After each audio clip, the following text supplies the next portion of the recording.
Hey, everybody, it is Diggs Live. Thank you so much for joining us. Today, we are going to talk about pretty much everybody's ideal dream spot. And if it's not your ideal dream spot, what's wrong with you?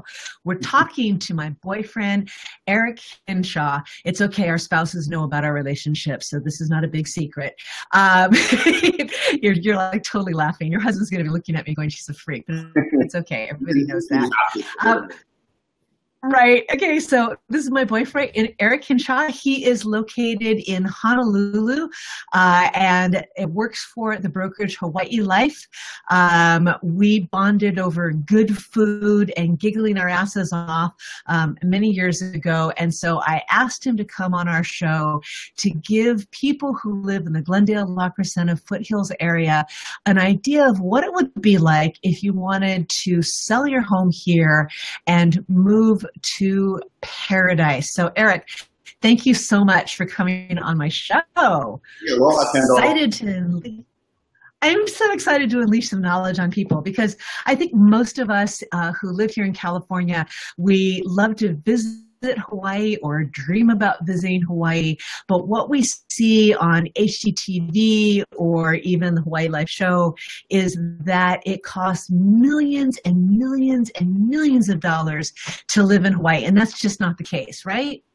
It's absolutely not true. I mean, okay. You can spend millions and millions and millions of dollars if you want to do it, and you maybe won't get exactly what you want to get, but you can certainly find something. You can low price range to high price range. Whatever price range you're in, you can find something here. Okay, cool. So we're going to get into that in a little bit. But before we do, can you give me a little bit of background of your real estate experience and, stuff? Sure. I moved to Hawaii 10 years ago. Prior to that, I'd been in California for most of my adult life. San Francisco, Santa Barbara, Carmel, a bunch of gorgeous places. I was in the restaurant business for that. And got out of the restaurant business, and then it was, what's next? So my husband was a real estate agent in San Francisco for about 5 years, and we left San Francisco and moved to the Big Island. He was a bit burnt out on real estate, so we switched roles, and we opened a bed and breakfast, and I started in real estate. That was a little over eight and a half years ago that I started. Was in Kona, real estate for about 5 years, and we had moved our elderly parents over. His were from upstate New York and mine from Seattle, and they lived there in the same, not with us, but in the same town. And they were having some medical issues, and my husband was tired of country life, so we moved to Honolulu a little over 5 years ago. And I started in real estate here. Awesome. Awesome. So was the transition from mainland living to island living, what was that like for you? It's easy. I mean, I love San Francisco, I love California, but I think I just had one too many dinner parties where I was seeing somebody's remodeled kitchen, hearing about everyone else's plan to remodel their kitchen. I was just kind of, and moving to Hawaii, it's obviously the weather's great. It's a beautiful place. The people are amazing. The food's amazing. And it takes you down a few notches. And I was, 40, and I needed to go down a few notches. And okay, it wasn't hard. It was so much easier. So you found it really, so you found it relatively easy to hot out and not be overwhelmed, overscheduled, and overstimulated every moment of the day. Yeah, and we moved from downtown San Francisco, high-powered jobs, to rural Big Island, where we were surrounded by coffee farms and a bay filled with dolphins, and that was about it. So it was actually pretty precious that first year or two. Of course, now I've been to Waikiki, and I actually ran from it screaming. No offense intended. It seemed a lot like Los Angeles. Everybody looks like everybody I knew in Los Angeles. So I guess what I wanted to ask you is what you live in Honolulu that maybe isn't obvious, not the stuff that we see on HGTV, but, why is living in Honolulu different than, say, or San Francisco? It's a big city. Yeah. So, what's it like? But I would, in San Francisco, especially now, it feels like it's almost a company town, like LA is a company town in, the west side of LA. If you're not in tech and not making a lot of money and not under 30, and you're a little odd in San Francisco now. Whereas Honolulu, I go out to a restaurant, it's probably similar to where you are. There's every age group. There's little kids running around. There's grandmas and grandpas. There's, every ethnic group, and it feels like a real place. But it's still a little Mayberry. People take time. You go to the grocery store, you're going to talk to that checkout clerk. They're going to, ask about your mom, even in Honolulu. You go to the taxes, and they're the sweetest people you've ever met, and you want to linger. It's that kind of heart, that aloha that makes Honolulu a little special. And that's been around for a long time. And now Honolulu's kind of blooming as a city. There's a lot of money being spent on development here in a positive way. A lot of art coming in. A lot of local kids have gone away to the mainland and worked in cool restaurants in New York and San Francisco and LA, and now are coming back and then using local food to kind of create a food renaissance. So there's really great little restaurants, some in Waikiki, but out in the little neighborhoods now, where you can go and have amazing food. Do you have like a favorite neighborhood or community in Honolulu? I mean, I'm figuring like LA, but there's little pockets of coolness. Can you give us the name of maybe one pile about? I think I'm going to give you two because they're really different, and they both have really great energy.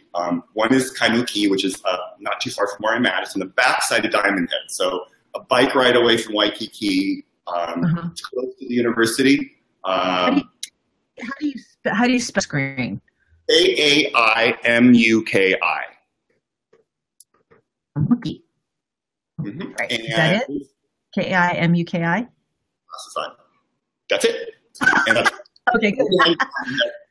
And it was built up in the 30s, 40s, and 50s. Lots of little cottages, kind of a little bit craftsman, a little bit Victorian, a little bit Hawaiian plantation. Simple cottages on 3,000 to 10,000 square foot lots, and then a strip, kind of reminiscent of old Burbank or Glendale, of just a main street with little old 50s built businesses on it. You can still find a TV shop, that kind of thing. But that's where a lot of restaurants are going in, and breweries, and it's because it's close to the college. So a lot of the kids will graduate and okay. in that neighborhood and rent. And then entry-level house there, you can get a little cottage for $600,000-700,000. And it's pretty sweet. And then another neighborhood that's up and happening is a brand new neighborhood. It was warehouses between Ala Moana Mall, Waikiki, and downtown. And now they're putting up literally, it's Crane City with 35-story towers going in. And some of them are luxury, very high-end, but they're putting in their micro units, smaller square footage with great amenities. You're 4 blocks from Ala Moana Beach Park. You can walk to Ala Moana Mall. You can walk to the art museum and be in a brand new building. And, you can get studios are in the 300, 400, 500 range on up to multi-million. But a lot of the developers are smart. They're bringing in some, there's Nordstrom Rack and Whole Foods is going in, but they're also bringing in little boutiques of local surfwear and artists and great little restaurants. So even though I live in Waikiki, I find myself going to those two neighborhoods a lot to eat or hang out or meet friends. Is there a particular name for the second neighborhood? It's Kaka'akao. K-A-K-A. Go for it. K-A-K-A. I'm sorry. K-A-K-A apostrophe A-K-A-O. Put my glasses. All right. That's it. Get it? Yay for the spelling impaired. Well, that sounds like the second one would be a really great downsizing community for someone who has the big house here but wants the simple lifestyle, but be close to the action in Waikiki. Does that sound about right? That's what we're seeing that locally. So a lot of people are selling their homes locally because they're retired and they don't need the big family house anymore and moving there. Mm-hmm. And the kids love to come because you've got these amazing amenities. You know, some of them have an acre of amenities. They have beach volleyball, sand volleyball courts, swimming pools, dog parks. And you live outside here, so I think it's perfect. And you can age in place in one of those because you're not dealing with stairs, you're not dealing with upkeep. You know, if you want to come back to the mainland and visit. But what are HOA and maintenance fees like in a community like that? You said a 35-story building, so my experience has been those are pretty expensive monthly. What are they like there? You know, Hawaii overall, HOAs are expensive, whether it's an old building with no amenities or a new building. And they're actually pretty similar. So it's a little over $1 a square foot is probably, so if you're getting a 1,500 square foot apartment, it's going to be a $1,500 a month net. But owning a house here is also much more expensive than owning a house on the mainland because of our climate. You know, you might paint a house every 5 to 7 years. It's every 3 to 5 years here. You need termite treatment yearly. Your yard is a jungle. I tell people you need to have a shovel in one hand and a machete in the other. The second you start termite, right? You can't just kind of chills for a few months. Okay. So there's a lot more expenses. So a condo, though it seems expensive, it's a wash with the cost of owning a home.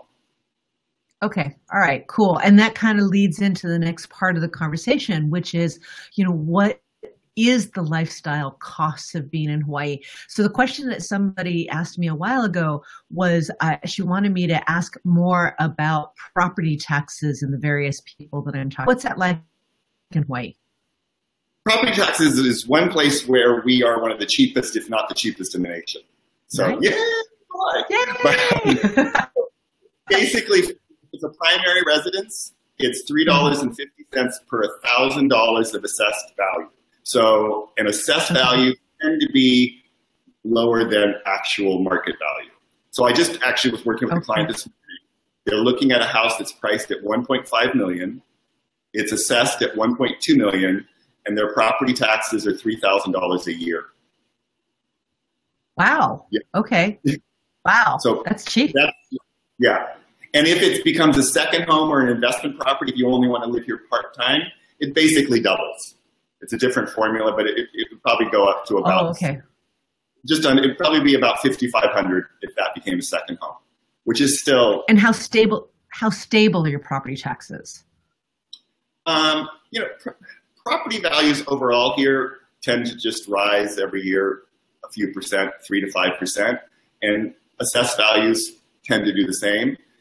If anything, they're slower to rise than market prices. They're slower to fall if they go down. Like in 2008, when property prices went down maybe 10%, they didn't jump up. But there's a mechanism where you can apply to have it reassessed and argue. I get calls from my clients to give them an analysis of what I think the value is that they can present to the assessor. Okay. Okay. So there's a mechanism in place. And what if you're, like an old auntie, old uncle, and, property taxes have gone up and you just can't afford that anymore? Well, they do. There are things in place for that. A little tweak to it where if you're a full-time resident, it's I think $120,000 gets removed from your assessed value. And then as you age, handicapped, you get a little bit more of a bump. But, we're running into that problem that you had in California to cross Proposition 13 in that with property values, these people paid $30,000, $35,000 for a house 30 years ago that's now worth $3-4 million.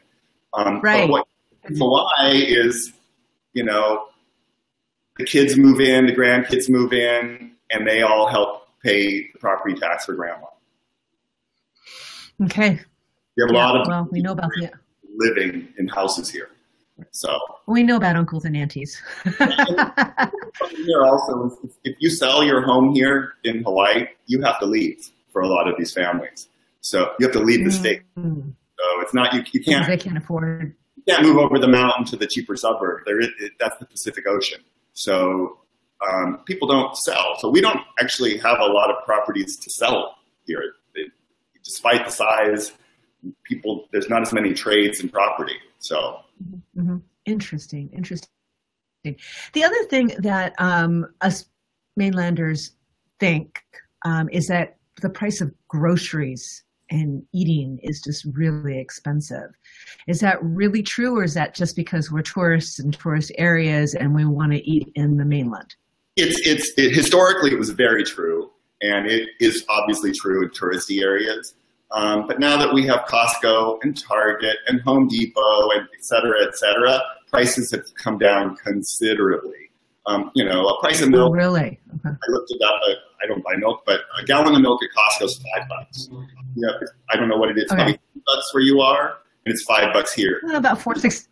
It's about $4.65 here, so it's not a big difference. You go to a small corner grocery store, it's going to be $9 or $10. So just that. It depends where you go. You can join a fish collective, and fishermen you get a box of fish once a month or once a week. You can join a farm collective and get a box, and those are all really inexpensive. So if you eat the same as where you are, you go to farmers market, you eat locally, don't buy a lot of packaged goods.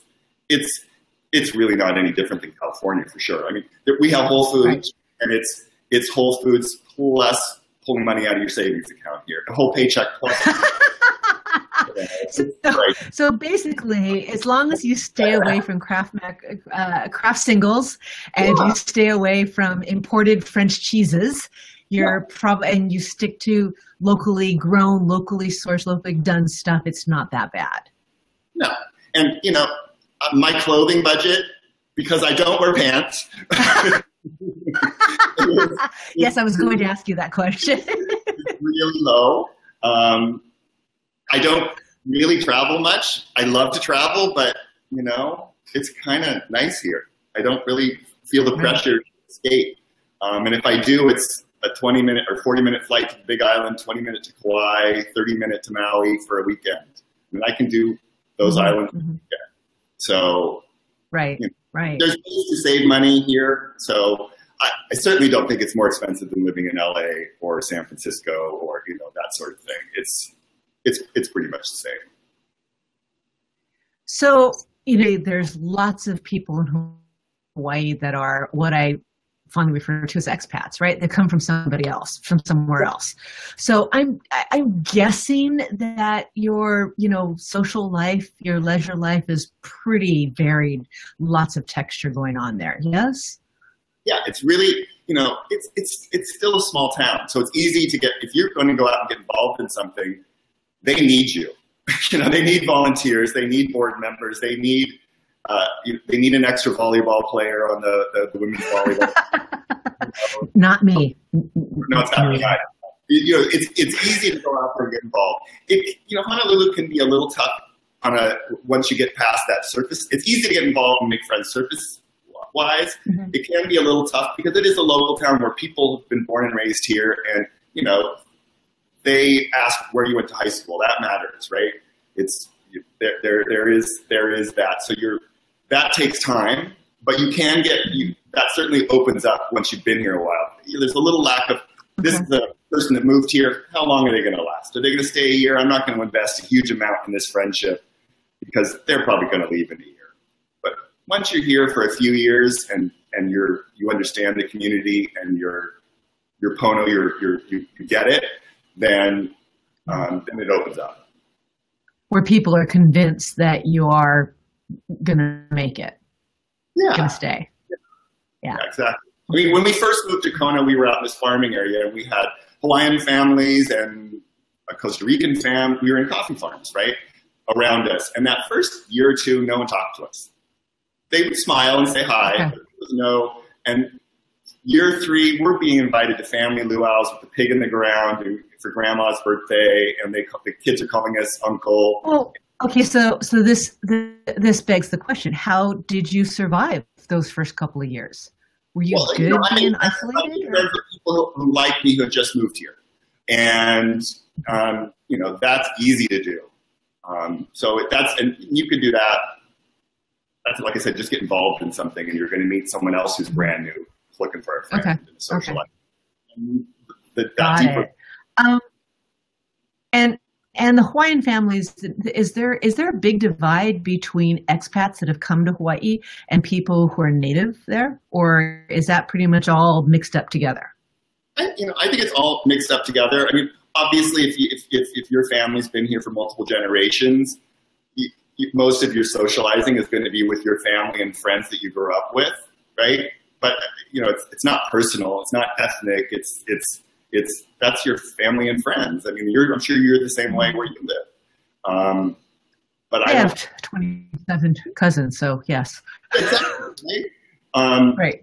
But as far as there's no discomfort or, you know, everyone's pretty full of aloha here. Okay, so let's talk about, you know, get a little bit deeper into the lifestyle because, you know, I've got this idea that you spend all day, every day surfing and snorkeling with the fishes, and that's like all you do. Clearly, that's not really true. So tell me. You do that the first few years. The first few years. But I'd be chasing Hanu every day is what I would be doing. There are some people that do that consistently their whole time. That's their life here. I have a lot of friends who surf, and they surf every day. I have a lot of friends that just have to be in the water. A lot of friends that hike every day up into the mountains. That's not me. I found I reverted to what I was. I came over to Hawaii, and I did the dream, got in the water every day and hiked and all of that for the first couple of years because that's what I did on vacation when I came here, and I loved it. But, you know, now I go to restaurants, I go shopping, I hang out in cafes with friends, I go to art exhibits, I then go, oh, I live a block from the beach, and I go, I haven't been in the water in a month. So then I rush over, enjoy it, and like, why don't I do this every day? It's amazing. This is so oops. Yeah, I would think they would revoke your H card if you don't go to the beach at least once a month. Come on. I walk it every day. I walk my dog up and down the beach every day. But getting in the water. Eric, I would slap some long pants on you if you don't go to the beach on a regular basis. Okay, all right. You know who you are, right? Yeah. You know, normally I ask my guests to talk about the weather because in California we don't know from weather. I'm kind of assuming that's a stupid question to ask you, but hey, it's on my list, so I'm going to ask it anyway. What's the weather like in Hawaii? It's perfect. It's perfect. You know, I mean, I've heard that y'all have snow. We have snow, but it's where snow belongs at the top of 15,000-foot mountains. You can drive up and make a snowball. So those Hawaiian neighbors, when they get the big snowball, the snow up on Mauna Kea would drive their pickup up, fill it with snow, and bring it back down and make snowmen in the front yard with their kids at sea level. So, that's snow. Yeah, well, we do that in LA too. So same thing. It's like, you know, something big there. It's where it belongs. We do get hurricanes. We have had tsunamis that lived here, so there are weather events. But they tend to be, we get tropical storms, and, you know, you rush around and put stuff on the windows and pull in your patio evening. Is that because of the wind damage? They might take your patio furniture away, pretty much? Okay. Yeah. Talk to me about active volcanoes and the lava that's flowing through those towns and stuff. Yeah, well, I mean, you know, we're going to talk about stuff. Exactly. So that's exciting too, but that's limited to the Big Island. That's the only island with active volcanoes. So Honolulu, Oahu, it's extinct. There's no volcanic activity. But Big Island, they have volcanic activity and seismic earthquakes that go along with that. So they do have earthquakes over there. There are small towns where in the last 20 years, lava has come up and flowed over roads and covered homes and taken out supermarkets. Hawaii's volcanoes are not the explosive kind. They tend to be, the lava flows slowly, so it's, you know, there's not loss of life and that sort of thing. It's not like Mount St. Helens, where I grew up. Okay, yeah, right. Don't have And that. I saw some videos of the lava flow on the Big Island, and I was amazed at how slow it was actually going. It's very slow, and you know, you kind of have a little bit of warning if you have to move. A lot of people just pick their houses up and move them. Back when they Right. neighborhood. Okay, so pretend for a second that I am a Californian. I'm in your office, and I'm like, Erik, I want to move to Hawaii. What should I do? How do you counsel them to start? You said you were a dream counselor, so hit me, baby. What do you say? Well, you know, I ask what the dream is. You know, why do they want to move to Hawaii? And it's usually they've come here on vacation year after year. They get off the plane and something happens that the scent of plumeria, the feel of the air, the way that people treat them, they feel this is their place. So that's pretty much everyone. That's where we start.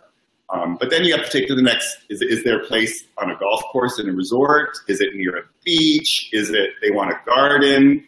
Is it, you know, they love nightlife and restaurants? You have to kind of unpack and see where it is, because there's a place for everyone, and there's a price point for everyone. You know, that can limit you.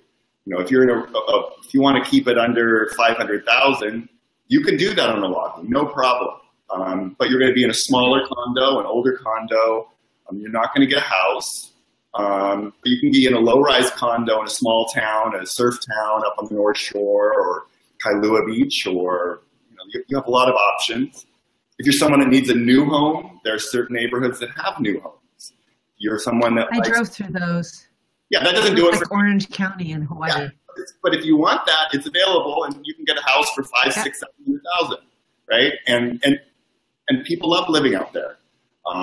Or you can get a little Victorian cottage in Manoa Valley with waterfalls in your backyard, and now we're talking. Yeah. How much does it cost to live over there? Manoa is a little pricier. You know, you're going to okay. About $1 million. You're going to get a cottage, and up to a big, giant house for two and a half. It's mostly it's where Punahou, the best private school, or one of the best private schools okay. is. Oh, okay. Gotcha. Hawaii. You've got a lot of professors. It's that kind of neighborhood. And you're 5 minutes from downtown and 10 minutes from Waikiki. So right on. The kind of is that cheaper neighborhood of similar houses on smaller lots right next to Manoa. So you can get $70,000 for a cute little cottage. So okay, all right. Right on. Okay, cool. So we're kind of coming to the end of our time. What is the best way for people to learn about you or get in contact with you? My email is Erik, E-R-I-K, @HawaiiLife.com.